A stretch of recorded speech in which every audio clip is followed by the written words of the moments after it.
Sean Malloy and Christine Hong. They're going to be speaking on organizing the UC People's Tribunal. So yeah, they're both with the University of California People's Tribunal.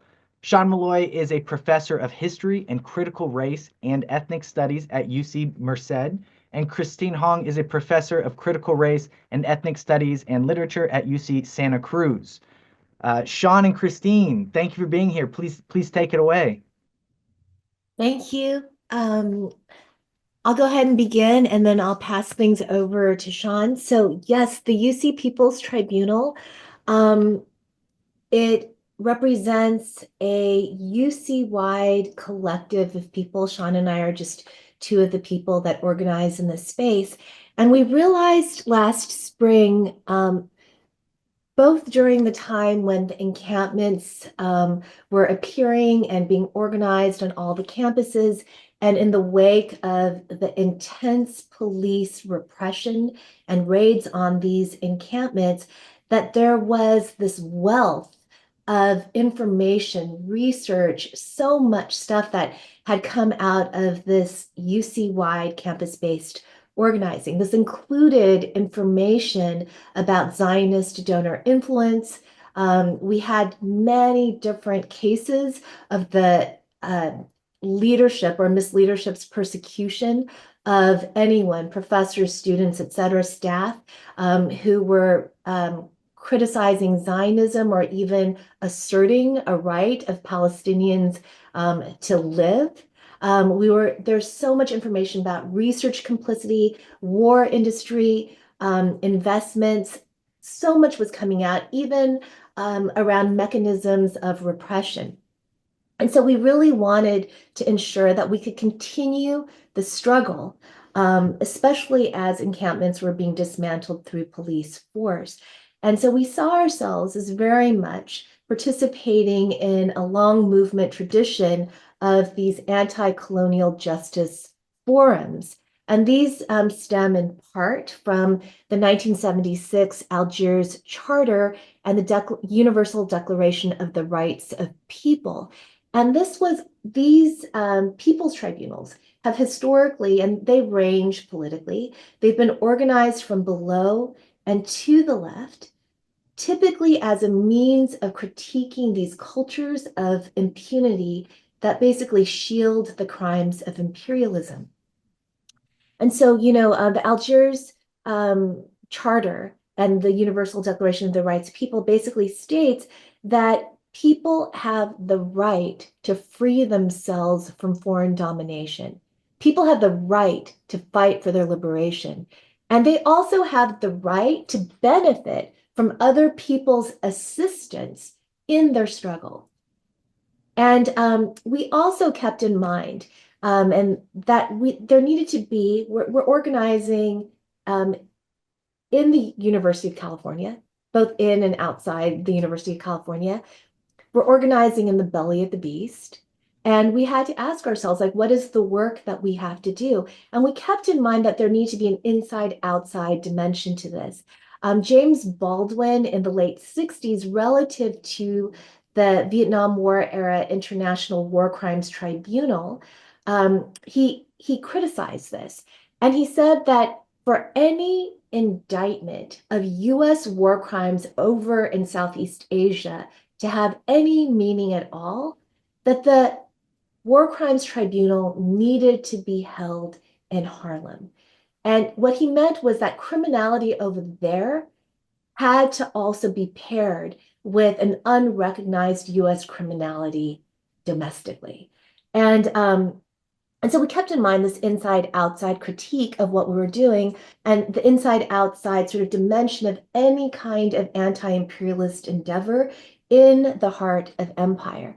And so, more than even just simply organize where we happen to be, which is the research university, what we understood, and this is to borrow Maya Wynn's phrase, we understood that the US Research University is a tower of ivory and steel. And it's absolutely indispensable to the military industrial academic complex. And we also, Sean and I and others, we're from ethnic studies. And there's a long ethnic studies tradition going back to the late 60s of not just going to the university to study or to teach or what have you, but actually to train our critical sites in organizing energy on the object of the university itself and to disclose its complicity with imperialist violence around the world. And so we were honoring in this way our kind of like Third World Liberation Front strike roots. Um, and I think that I would just say, and we're also like within the UC system, there's a trajectory of radical criminology. And radical criminology, which was shut down at UC Berkeley in the mid 70s, understood that the greatest crimes of all are the crimes of capitalism. And so I just will close with this, and I'm going to pass things over to Sean. We understood that in this time of intensified repression, that our tribunal represents a commitment to truth, where from the misleadership there have been lies, to political education where there's been manufactured bewilderment, to the establishment of a damning historical record where there has been institutional deceit and obfuscation, and to the building of international people solidarity where there has been alignment with a genocidal imperial war machine. Thanks, Christine. And I'll maybe pick up from there and talk a little bit about kind of the specifics of what we tried to do with our tribunal. Because as Christine mentioned, tribunals can take a variety of forms and have a variety of goals. And I want to highlight two things that we tried to do with our tribunal. And the first, Christina's already talked about, and that is a form of documentation. We had the realization, particularly after a brutal spring and summer, that we frankly just do not have the power right now to enact the kind of justice that we want to see. What we do have the ability to do is to document the complicity of our institutions in genocide and ongoing Nakba in Palestine. So that when the time comes when we do have that power, or the generation that precedes us has that power, that those who are complicit can be held to account. So we've already held one session. We held a session in Northern California in November of 2024 that focused specifically on the University of California, San Francisco, which is the only campus in the UC system devoted entirely to healthcare and health sciences. We charged the leadership of UCSF with violation of the sacred healthcare oath to do no harm.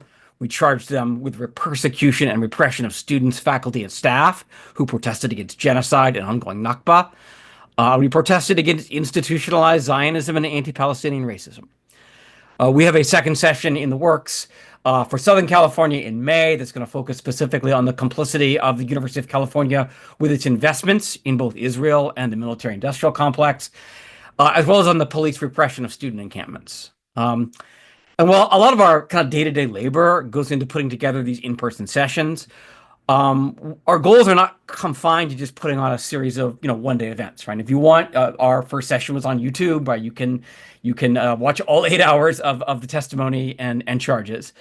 But in the process of putting these together, we are gathering and indexing evidence related to both individual and institutional complicity in genocide that we plan to maintain as a kind of living archive that will continue long after we've done our in-person sessions.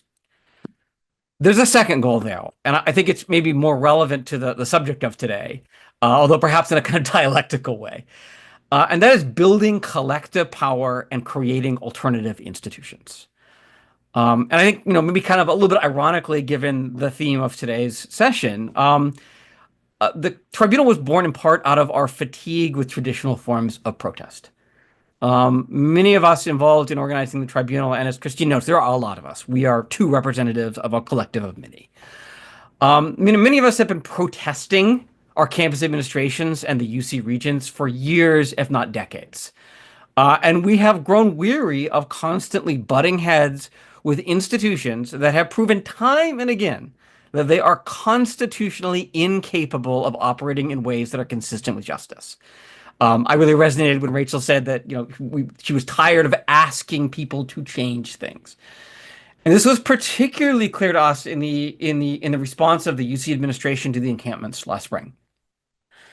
You sometimes hear people complain with respect to the protest over Palestine that the leadership of the university isn't listening to us or isn't hearing our demands. But in the case of the University of California, I think that framing is just wrong. The university heard us loud and clear. And after listening to us, they chose to respond not with divestment, not with a call for a ceasefire or an end to the genocide. They responded with suspensions, expulsions, and arrests, supported by both police violence and a whole suite of new policies designed to contain protest. Our current institutions on campus and elsewhere, sadly, I don't think they're going to save us. And if we want justice, we are going to have to strengthen or create our own institutions and organizations that reflect the values we actually want to see at our university and our society.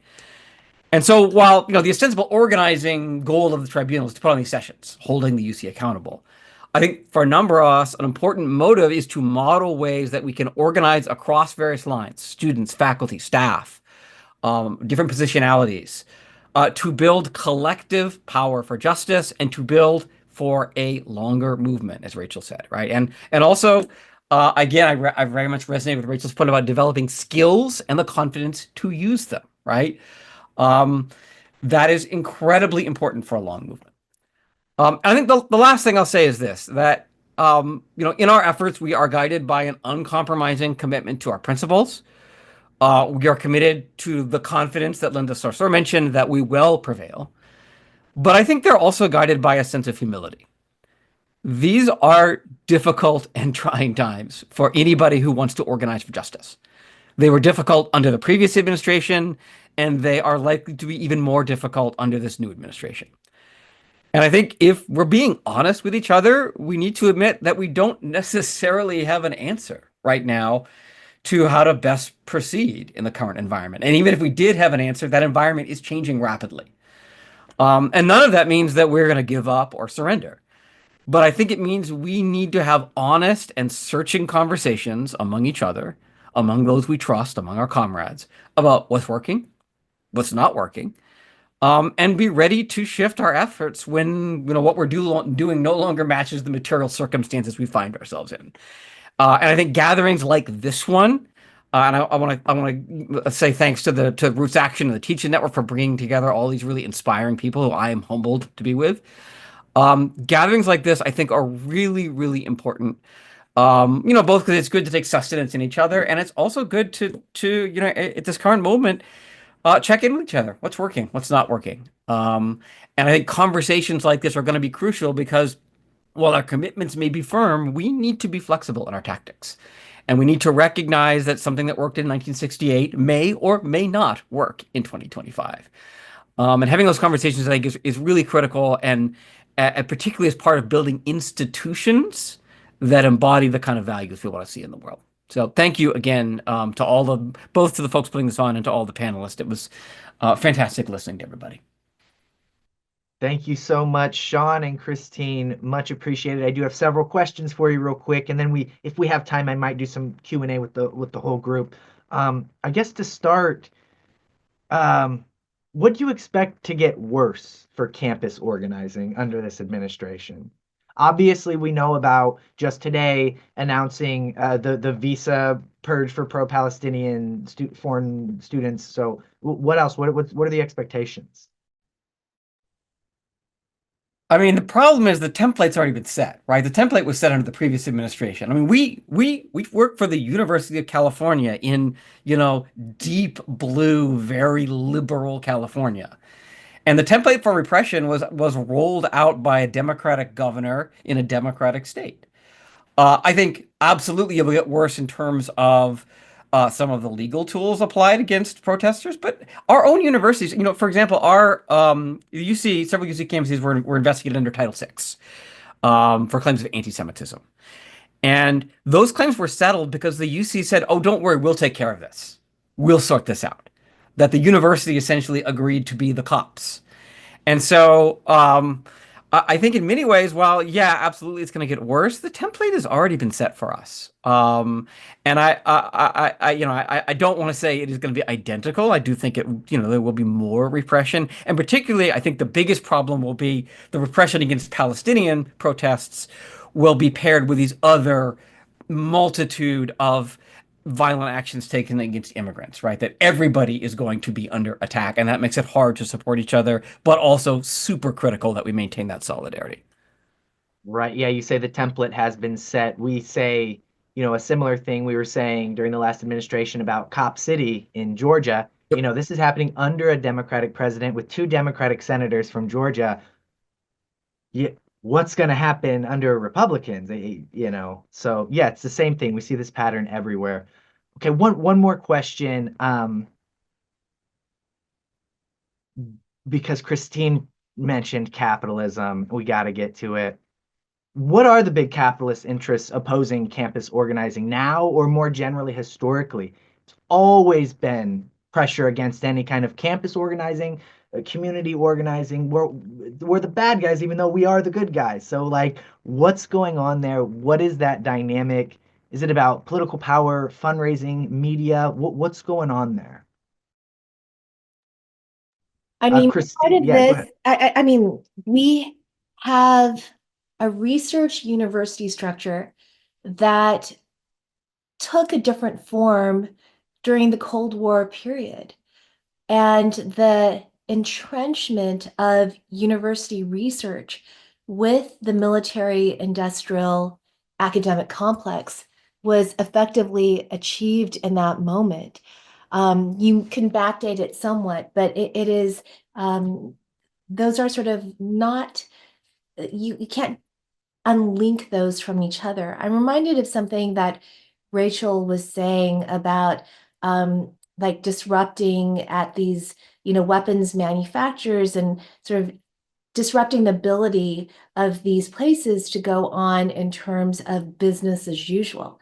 And in terms of business as usual, the university has a host of sanctions, and Sean was mentioning some of them about um, what happens if you disrupt the university's business.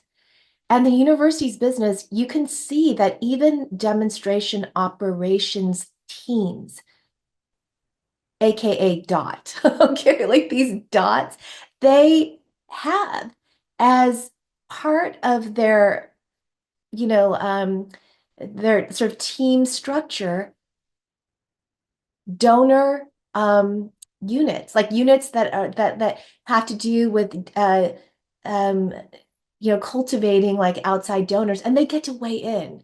And so I think that one thing that our People's Tribunal has started to expose in select cases, there are many instances, are what is the impact also of donor influence on a neoliberal institution that is only nominally public and that relies upon private cash flow.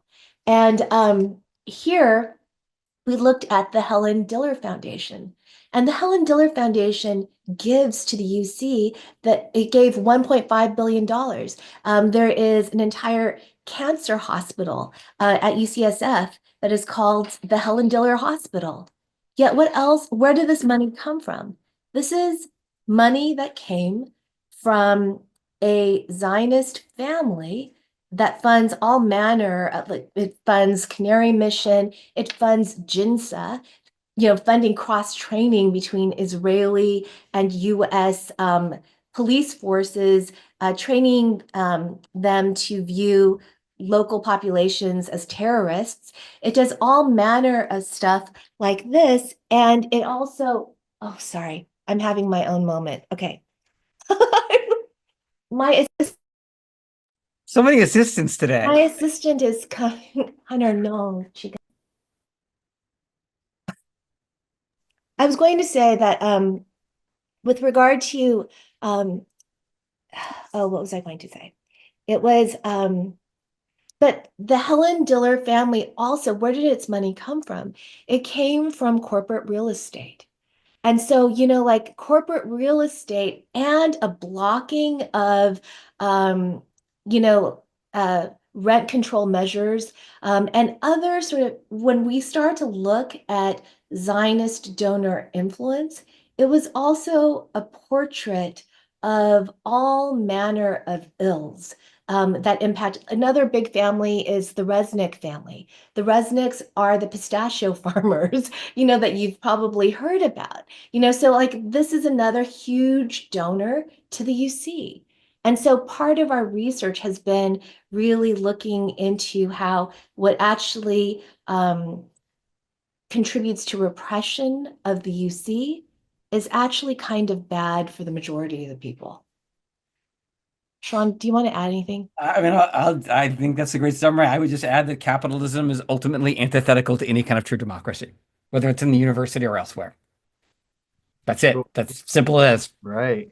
Well, yeah, it sounds like whether it's military industrial complex money or corporate money from just wealthy families supplies money to the schools, and the schools respond by giving them the research they need, like into weapons, and a steady supply of students to go intern and work for them, and then ultimately the policy support by cracking down on protesters. Yeah, we got a lot of work cut out for us, and uh, Christine, I think that's the third assistant we've had today. My son was on briefly before the call started, knocking on my door. So we've had several assistants today. It's all good. Progressives and the left make excellent parents. So um, with that, we are at our limit. I wish we had some more time for Q&A, but we are at our limit right now. Thank you, everyone who joined us. Sean, Christine, Jeffrey, Richie, Rachel, Eric, Linda. Thank you all so much for joining us. teachinnetwork.org.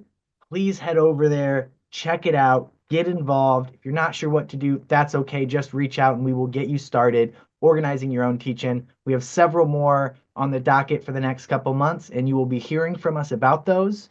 And that's it. Everybody have a wonderful evening, and thank you.